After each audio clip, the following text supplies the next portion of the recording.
몸은 하나인데 많은 지체가 있고 몸의 지체가 많으나 한 몸인 것 같이 그리스도도 그러하니라. 우리가 유대인이나 헬라인이나 종이나 자유인이나 다한 성령으로 세례를 받아 한 몸이 되었고 또 다한 성령을 마시게 하셨느니라. 오늘은 소양교회는 주님의 몸입니다 라는 제목으로 함께 말씀을 나누겠습니다. 지금 이 시간 우리 온라인 예배를 드리고 있는 우리 소양교회 모든 지체들은 단순하게 우리 성인, 장년들만 함께 예배를 드리는 것이 아니라 어린이들도 함께 예배를 드리고 있습니다. 저의 관심은 어떻게 하면 이 온라인 예배의 집중도를 끝까지 끌고 갈 수 있을까? 또 우리 초등학생들이 이 예배에 어떻게 적응하고 함께 예배를 드릴 수 있을까? 이것이 올 연초에 저희 기도의 제목이고 또 고민 중에 하나입니다. 그런 차원에서 오늘 저는 퀴즈로 오늘 설교를 좀 시작하려고 하는데요. 여러분 오늘 이 장면을 잘 보시고 이 어린이들의 이름이 무엇인지 혹시 아시는 분들은 댓글로 3명의 이름을 써주시기 바랍니다.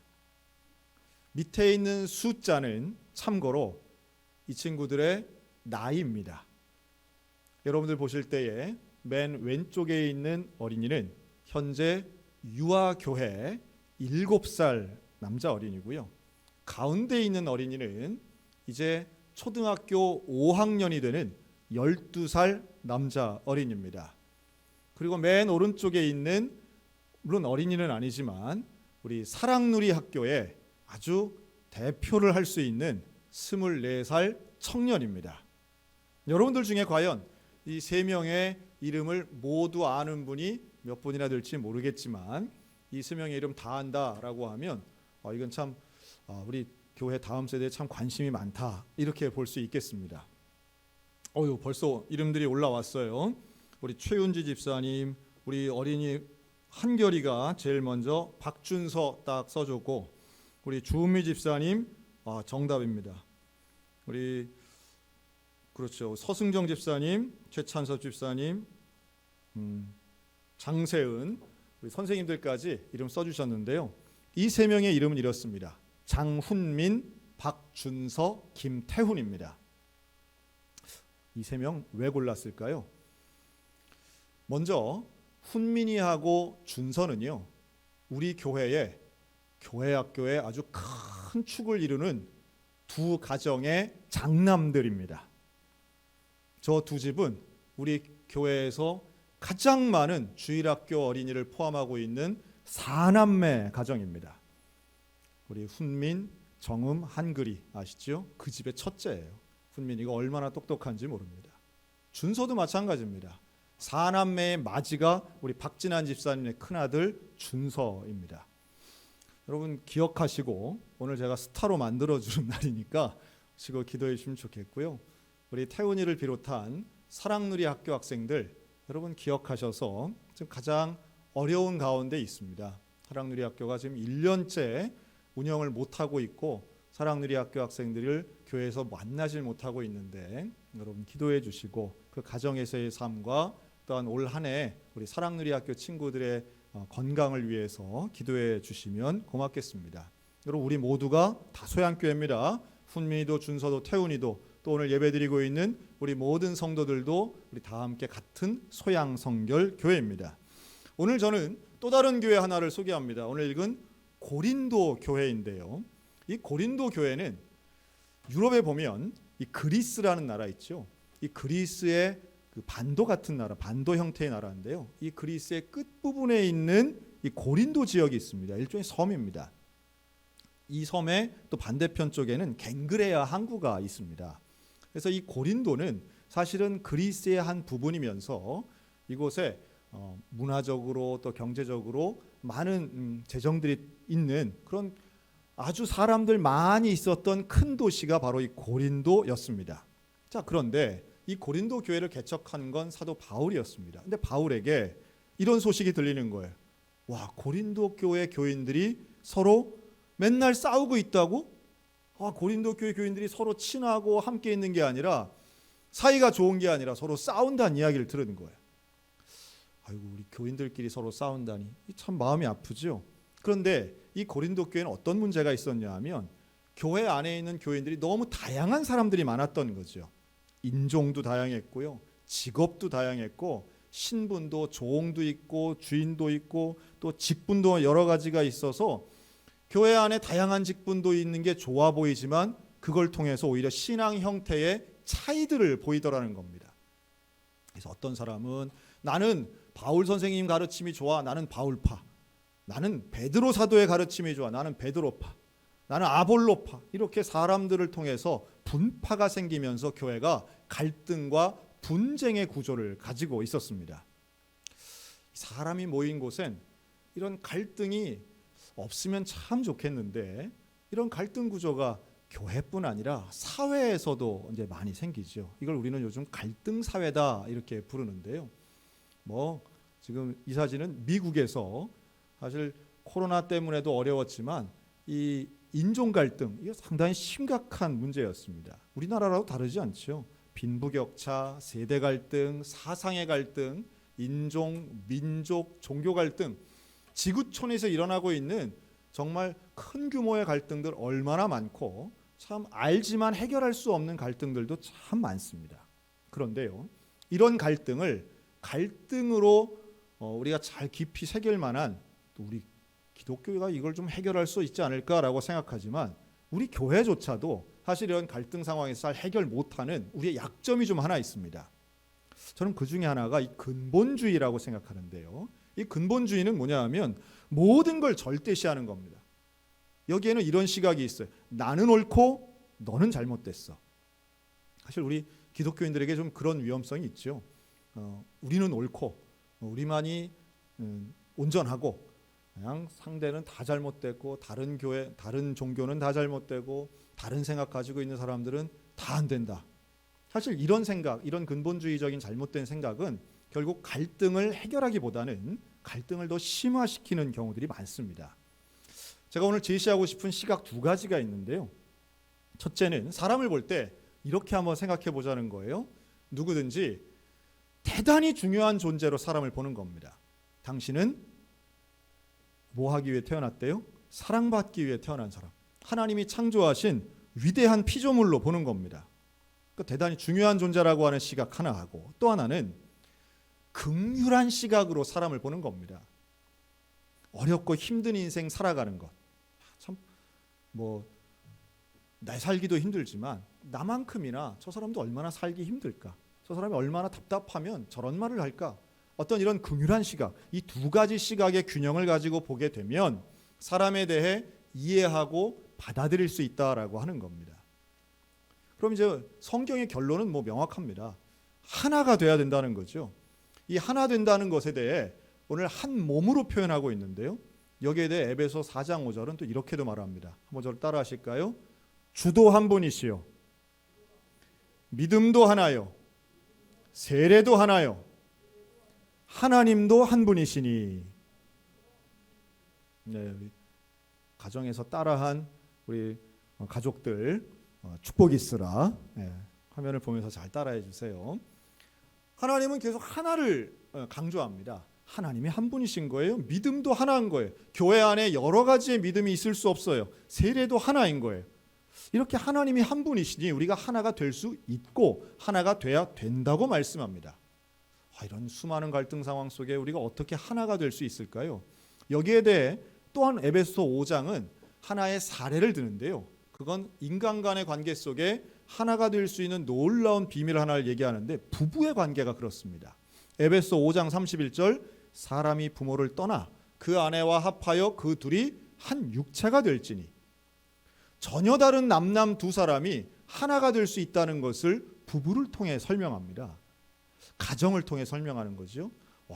우리 가족 하나 되기를 원합니다. 이런 말 많이 하는데 성경이 그럴 수 있다고 말하는 거예요. 그리고 가정이 하나가 되는 그것을 비밀처럼 말씀하시는데 역시 에베소 5장 32절에서는 이 비밀이 크도다.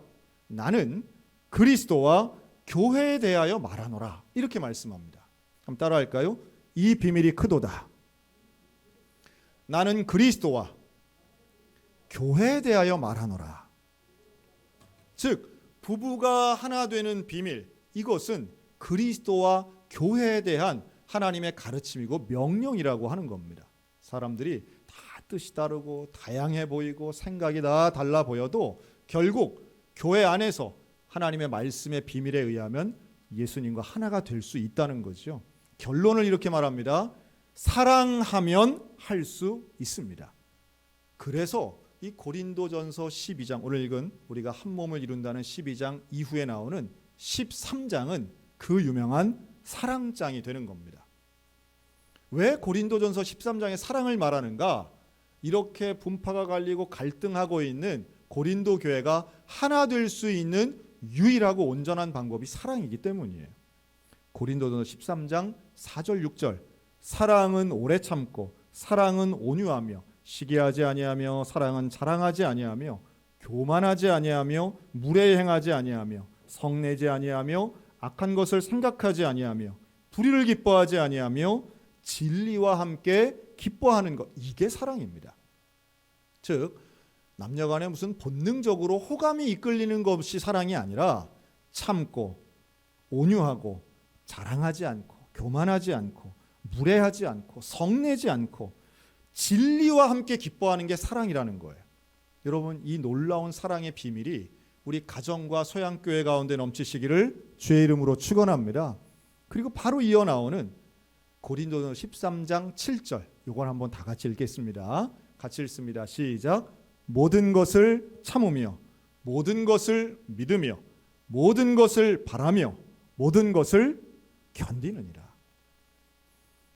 여러분, 의지와 인내력 가지고 견디는 게 아니라 사랑하기 때문에 견디는 겁니다. 사랑하기 때문에 참는 겁니다.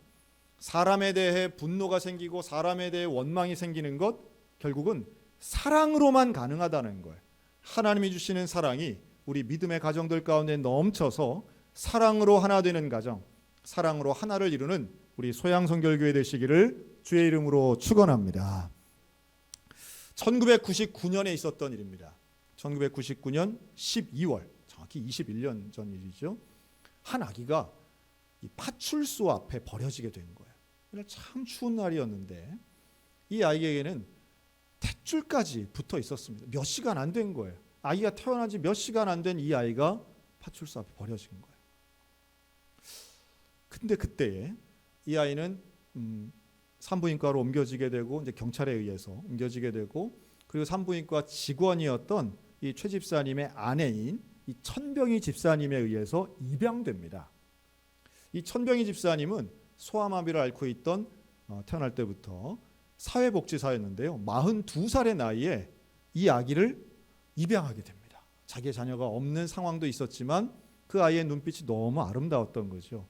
그리고 이 부부가 서로 의논하고 하나님 앞에 기도하는 가운데에 한 명을 입양해 봤더니 그 다음에는 두 번째, 셋째도 또 입양할 수 있는 사랑이 생기게 된 거예요. 그래서 순식간에 5남매를 입양하게 됩니다. 그런데 여기에서 특징은 뭐냐 하면 공개 입양을 했다는 거예요. 공개 입양이라고 하는 건 남한테 알린다기보다 본인에게 너는 내가 입양해서 키운 자녀야 라고 하는 것을 자녀 본인에게 알려주는 겁니다. 요것을 처음으로 시작한 가정이 바로 이 천병희 집사님 가정이었습니다. 자, 그리고 20년이 지나서 이 가정 어떻게 됐을까요? 이 가정은 지금 아이들이 자라고 성인이 된 가족 자녀들과 함께 정말 아름다운 가족이 됐습니다. 이 천병희 집사님 부부는 자녀들을 키우면서 복음에 입각해서 가정 예배를 가지고 키웠다 그랬습니다. 그리고 최선을 다해 아이들을 사랑했더니요, 아까 그 1999년에 버려졌던 그 아이, 이 아이 이름이 최순영인데 이 아이가 이제는 20살이 넘은 거예요. 성인이 된 거죠.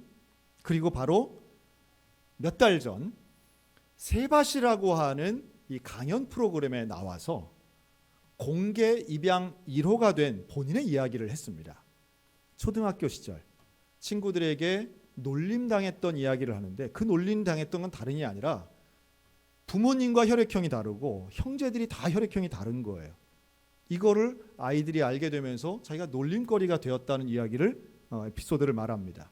그러나 그것 때문에 지지 않고 나를 입양해 주신 부모님에 대한 사랑을 고백하면서 뭐라고 하느냐 하면 혈액형보다 더 중요한 것은 바로 사랑입니다.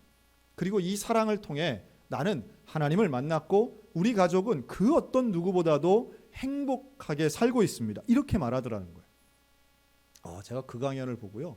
참 큰 감동을 받았습니다.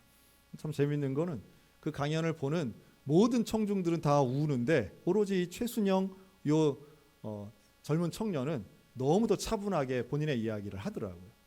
그러면서 각자 모였지만 우리는 피를 나눈 형제는 아니지만 우리 가정은 그 누구보다도 서로 사랑하고 우리 부모님은 우리를 위해 최선을 다해 희생하고 헌신하시며 우리를 섬겨주셨습니다. 나도 그런 인생 살기를 원합니다 라고 말하더라고요. 저는 우리 교회도 마찬가지라고 봅니다. 건강한 교회는요, 사랑으로 한 몸을 이룹니다. 어떤 조건이나 다른 것이 있을 수 없습니다. 교회는 이익 집단도 아니고 어떤 개인의 목표를 이루기 위해 모인 공동체가 아닙니다. 하나님의 사랑으로 한 몸을 이루는 공동체입니다. 그렇기 때문에 성령의 사랑으로 하나 될 때에 교회는 다양성을 품을 수 있는 이 시대가 정말 요구하는 참된 포용성을 가지게 됩니다. 교회가 배타적이다 이런 얘기 많이 듣는데요. 실제로 초대교회는 또한 하나님 말씀하시는 교회는 다양성을 품는 교회입니다. 그리고 누구나 교회 안으로 올 수 있도록 하는 공동체가 바로 하나님의 몸, 예수 그리스도의 몸, 교회인 것이죠. 이걸 뭐로 좀 비교하면 좋을까라고 생각하면 각자가 있지만 어떤 하나님의 사랑으로 하나 되는 것을 저는 음악에 비유하고 싶습니다. 각자의 악기를 연주하죠. 또 각자의 목소리로 노래합니다.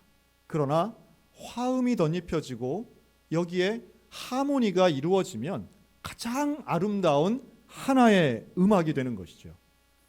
저는 우리 소양교회가 올 한 해 이런 하나됨을 향하여 달려가는 한 해가 되기를 간절히 소망합니다. 이것을 이렇게 표현하고 싶어요. 코이노니아로 한 몸을 이루는 교회. 올해는 우리 교회의 5가지 목표 중에 이제 5번째 이 교제를 중심으로 해서 1년을 우리는 달려갈 것입니다. 코이노니아죠. 이 코이노니아가 한 몸을 이룬다. 이것은 하나님과의 하나의 됨을 이야기하는 것이고 우리 각자가 한 몸을 이루는 것입니다. 근데 아이러니하게도 올해는 함께 모이지 못하고 지금 이렇게 온라인으로 첫 주를 지내죠. 여러분, 이 온라인 예배를 드리는 것도 어떤 면에서는 우리가 다양성을 포용하는 시도라고도 보여집니다. 또 세상과의 교제, 세상과의 코이노니아를 하며 온전한 믿음의 덕을 세우기 위해서라도 우리는 이 온라인 예배를 드리는 이 시간조차도 하나님과의 교제, 이웃과의 교제, 또 세상과의 교제를 할 수 있는 성령으로 하나 되는 소양교회가 될 수 있다라고 하는 말씀이에요. 제가 처음 시작은 어린이들 사진으로 시작했는데요. 이 어른들 사진도 한번 제가 보여드리겠습니다. 자, 이 세 분 혹시 여러분 이름 아시겠습니까? 이 세 분의 이름을 다 아는 분, 글쎄요, 저는 우리 교역자들 빼고는 없을 거라고 거의 확신하는데요. 혹시 보시고 세 명의 이름을 다 아시는 분이라면 댓글을 한번 올려주시기 바랍니다. 이 세 분은요, 여러분들 보실 때 맨 왼쪽에 계시는 분은 집사님입니다. 가운데 계시는 분은 안수 집사님입니다. 맨 오른쪽은 청소년입니다. 이 세 분도 공통점이 있어요. 이 세 분 그냥 이렇게 사진 올린 게 아닙니다. 이름과 공통점을 동시에 만약 아시는 분이 있다면 그분은 정말 우리 교회에 거의 교족부를 외운다, 이렇게 생각해 볼 수 있겠습니다. 자, 정답을 한번 써보실까요? 한 명이라도 이름 쓰시면 좋겠습니다. 먼저 아직 이름 올리지 마시고요. 여러분들 보실 때 여자분, 이 집사님은 우리 교회 나오신 지 2년 되셨습니다. 또 가운데 있는 안수 집사님은 우리 소양교회 출석한 지가 20년이 훨씬 넘습니다. 맨 끝에 이 청소년은 우리 교회에 나와서 작년 처음으로 세례를 받았습니다. 어떤 면에서는 새로운 출발과 함께 새로운 시작을 한 한 해이기도 하죠. 우리 그렇죠. 유희열도 나오고, 유희열은 가수 아닌가요? 네, 엄희열 집사님 맞았습니다. 또 우리 홍인자 권사님 정답을 맞췄습니다. 홍인자 권사님 정답 맞췄습니다. 자, 김경인 집사님, 또 엄희열 안수 집사님, 그리고 팜드간 형제입니다. 여러분, 이 세 명의 공통점은 뭘까요? 이 세 분은 현재 혼자 교회 나오시는 분들입니다. 가족과 함께 나오기를 바라는 분들이기도 합니다. 가족과 함께 신앙생활하기를 원하고 가족을 전도하기 원하시는 분들이기도 합니다. 우리가 영적인 가족이고 한 몸을 이루는 공동체로서 우리는 함께 기도해야 될 것입니다. 지금 만약 우리 가정에서 가족들과 함께 예배드리고 계시는 분들이 있다면 그 상황이 얼마나 감사한 것인가를 깨달으셨으면 좋겠습니다. 함께 믿음의 생활을 한다는 것은 세상 그 어떤 기쁨과 바꿀 수 없는 것이고, 가족을 전도한다는 사명은 평생토록 갖는 일종의 사명이고 짐이고 기도의 제목인 것이죠. 올 한 해 우리는 서로를 사랑하고 한 몸이 되어서 서로를 위해 기도하는 그런 귀한 1년이 되었으면 좋겠습니다. 주님이 우리와 함께 하십니다. 또한 우리는 어떤 갈등의 상황도 극복하고 이겨낼 수 있는 성령의 사랑을 경험한 사람들입니다. 하나님이 우리에게 주시는 위대한 교제, 영적인 코이노니아를 통해 지체된 우리가 한 몸을 이루는 소양 성결교회가 되어서 올 한 해 아름다운 몸, 한 몸을 이루는 저와 여러분 다 되시기를 우리 주님의 이름으로 축원합니다.